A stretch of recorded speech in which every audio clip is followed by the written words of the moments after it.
I M a student, এই সেন্টেন্সটার voice tense কি হবে? এরকম প্রশ্নের সম্মুখীন আমরা অনেকেই হয়েছি অনেক সময়। তাই আমরা কিন্তু অনেকে চেষ্টা করছি যে অবজেক্ট আর সাবজেক্ট এনে এইভাবে করা যায় কিনা, a student, am, being, by, me, এরকম অনেকে চেষ্টা করছে হয়তো। তারপরে এরকমও প্রশ্ন থাকতে পারে, হি বিকেম এ পলিটিশিয়ান, এই বাক্যটার ভয়েস চেঞ্জ করেন তো। তারপর হচ্ছে গিয়ে যদি বলি যে I have a pen, I have a pen, এই সেন্টেন্সটার ভয়েস চেঞ্জ করেন তো। আরও একটা সেন্টেন্স যদি বলি যে রিনা ওয়েন্ট টু হুম, এই সেন্টেন্সটার ভয়েস চেঞ্জ। তো এইরকম সমস্যার সম্মুখীন আমরা হই। আসলে এই 4টা সেন্টেন্সের একটাকেও ভয়েস চেঞ্জ করা যায় না। তার মানে আজকের টপিকটা কি? আজকের টপিক হচ্ছে কোন কোন সেন্টেন্সকে আমরা ভয়েস চেঞ্জ করতে পারবো না। আজকের ক্লাসের টপিকটা হচ্ছে কোন কোন সেন্টেন্সকে আমরা ভয়েস চেঞ্জ করতে পারবো না। 4 ধরনের সেন্টেন্স। তার মধ্যে যদি বি ভার্ব কোনো একটা সেন্টেন্সের মেইন ভার্ব হয়, সেই সেন্টেন্সকে ভয়েস চেঞ্জ করা যাবে না। যেমন আই এম এ স্টুডেন্ট, এখানে একটাই ভার্ব আছে, আর ভার্ব ছাড়া কখনো সেন্টেন্স হতে পারে না। সে ভার্বটা কি am, be verb. Be verb যখন কোনো একটা সেন্টেন্সের মেইন ভার্ব হবে, সেই সেন্টেন্সকে আপনি আর ভয়েস চেঞ্জ করতে পারবেন না।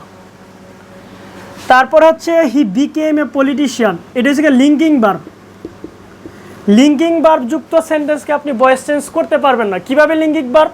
একটু শর্ট করে যদি বলি যে সাবজেক্ট এবং ভার্বের পরের শব্দ যদি একই ব্যক্তিকে বোঝায়, হি বিকেম এ পলিটিশিয়ান, এ পলিটিশিয়ানটা কেডা? হি এবং এ পলিটিশিয়ান একই ব্যক্তি।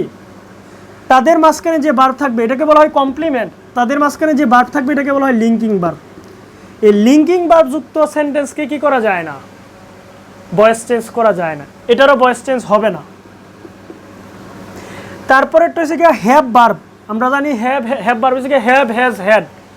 হ্যাভ ভার্ব যখন বাক্যের মেইন ভার্ব হবে তখন সেই বাক্যকে আমরা ভয়েস চেঞ্জ করতে পারবো না।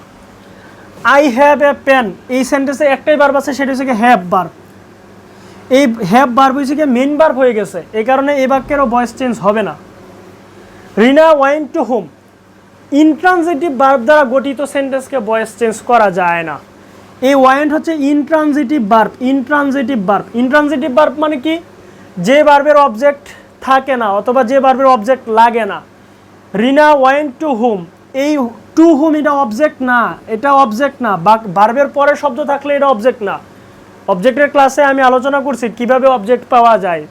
ভার্বকে ভার্বকে হোয়াট অথবা হুম দ্বারা প্রশ্ন করে উত্তর পাইলে পরে এটা অবজেক্ট হবে। এটা কিন্তু হোয়াট অথবা হুমের উত্তর দেয় না। কোথায় গিয়েছিল বারে, এটা অ্যাডভার্বিয়াল অংশ আর কি। তাহলে রিনা ওয়েন্ট টু হুম, এটা এই যে ওয়েন্ট, এটা ইন্ট্রানজিটিভ ভার্ব। এই ইন্ট্রানজিটিভ ভার্বযুক্ত সেন্টেন্সকে আপনি ভয়েস চেঞ্জ করতে পারবেন না।